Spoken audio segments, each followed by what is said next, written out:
So we're 2 games into the World Cup in terms of the Proteas matches, and we wouldn't have expected it, but 2 defeats, Wade. I'm sitting here with you, and I think we're a little bit puzzled as to just how the Proteas have got themselves into a bit of a hole right at the outset of the tournament. Sure, we might have expected a loss against England, but the one to Bangladesh was even harder to stomach, and around the corner, India lies in wait.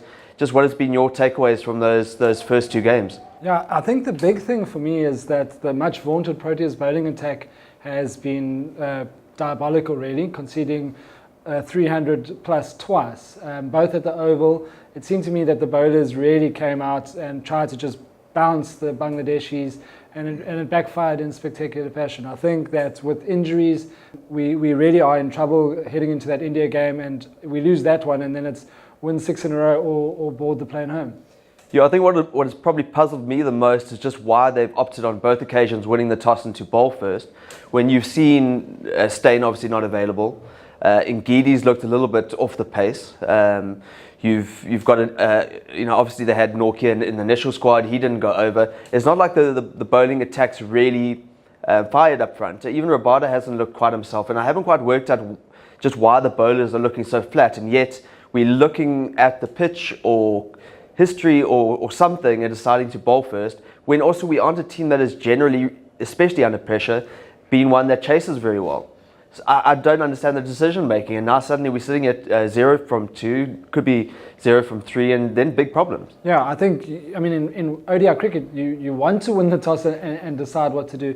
Faf admitted it was the wrong mistake, but at that level, it's absurd. It's the team is in disarray at the moment, as you say, with our bowling problems. And I think what I can only fathom is the only reason why we're bowling first is because we're too scared to heap pressure on our batting lineup. But our batsmen have done relatively okay, considering they came in with a number of question marks. A lot of guys getting into the 40s, into the 60s, not kicking on.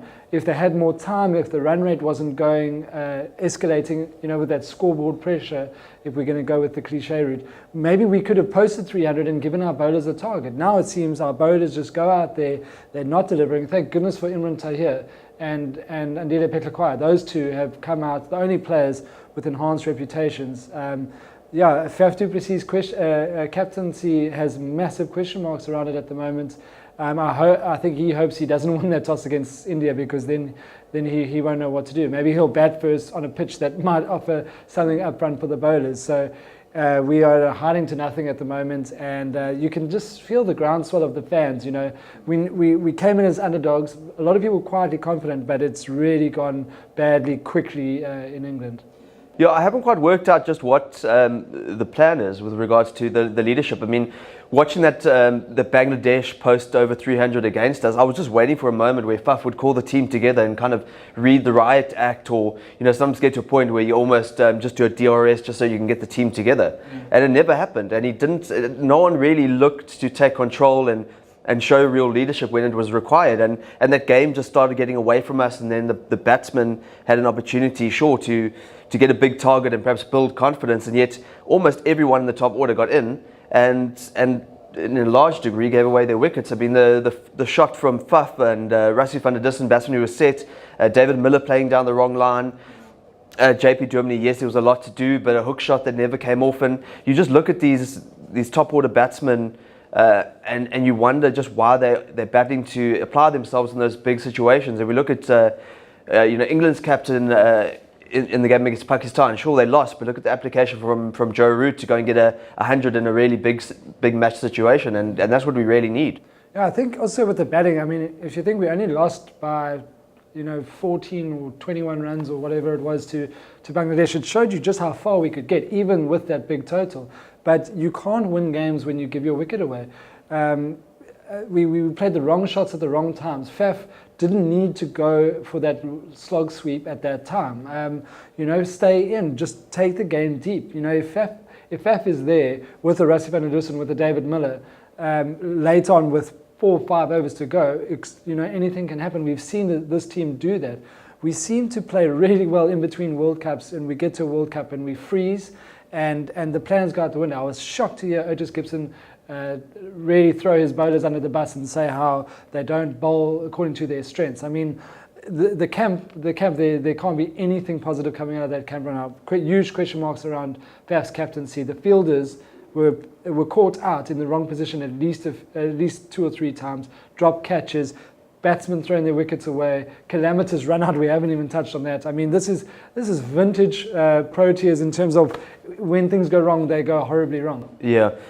And we've touched on the bowling and the batting, but the one thing I was going to mention is the fielding, because it was like a shock to me to hear one of the commentators go, well, the Proteas aren't by far the best fielding side in this competition, and you've always just associated Proteas with great fielding and past generations of the John T. Rhodes era and so on, and you've kind of just got into that habit of going we're a really good fielding side. But he's not, the commentator, I can't remember who it was exactly, but they're not wrong in that.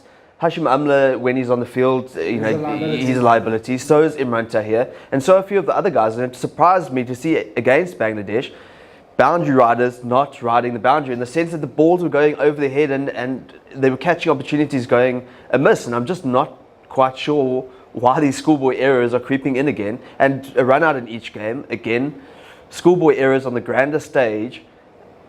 Where do we go from here? That's what you do. You look to your leadership, you look to the captain, and we didn't get any signs that Faf was ready to pull those guys together and really unite the team. You look at Otis Gibson. I've not been a fan of his for some time. I don't believe his all pace, short pitch, short of a length, just get the fastest guys in there. We lost that test series to Sri Lanka trying to do that. I don't think that's our strength. And as you say, our fielding, we've got some of the best fielders in history coaching around the world on the IPL circuit and not in the Protea setup. It seems to me that this World Cup just fell into this team's lap, and now they're left without preparation. Lewis Pretorius was one of those guys where the ball bounced over his head but before the boundary rope. That's a catch. That changes the match. This team is in disarray. There are very few positives. I don't know. We did a poll of our writers on SA Cricket Mag, and there was a 4-3 split saying the Proteas will win. And I don't know if that is patriotism or if that is the thinking that surely this team can't lose 3 in a row. They very much can lose 3 in a row, and the both of us said that they would, because India are too strong. They've got a great unit throughout, and I mean, imagine considering India a better fielding team than us. I mean, I don't know when this happened over the last... So were Bangladesh. Bangladesh were a better fielding team than we were. But that's what happens when you arrive at a World Cup, confident in your skill sets and really ready to step up to the moment. Our players looked frozen by the size of the occasion and by the early onslaught of the Bangladesh batsmen.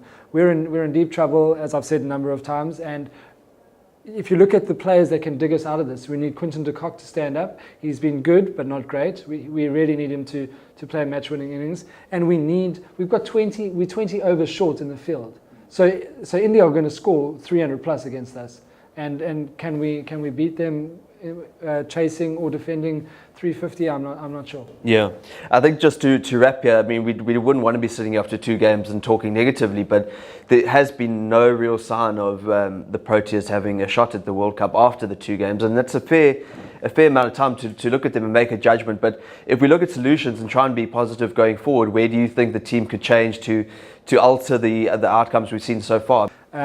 Positives to look forward to. We have had starts. We need to back a certain number of batsmen in our team, give them the faith to go out and score the runs, and then we need to bowl to a plan. We need to bowl to our field set, and we cannot rely on short pitch bowling to just dominate and just take over, and that cannot be the default. We need to bowl to our team. We don't bowl enough balls that are ever going to hit wickets or ever going to get LBWs. Tahir is the only one that does that. He's the only bowler pitching it up.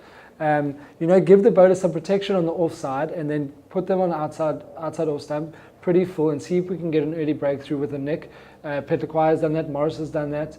But again, we've got a lot of games to go. So back in 11, we've used the whole squad already, barring Dale Steyn. We've got Ngidi out injured. So back in 11, put them the faith, and let's hope that Faf du Plessis can really get the team behind one cause, because the cricketing public needs something to hold on to at the moment. Yeah. All right, great. Well, thanks, Wade. And to the readers and followers, please look at the SA Cricket Mag website. We've got plenty of content going up all the time, and let us know your thoughts, especially ahead of the India game and for the rest of the World Cup.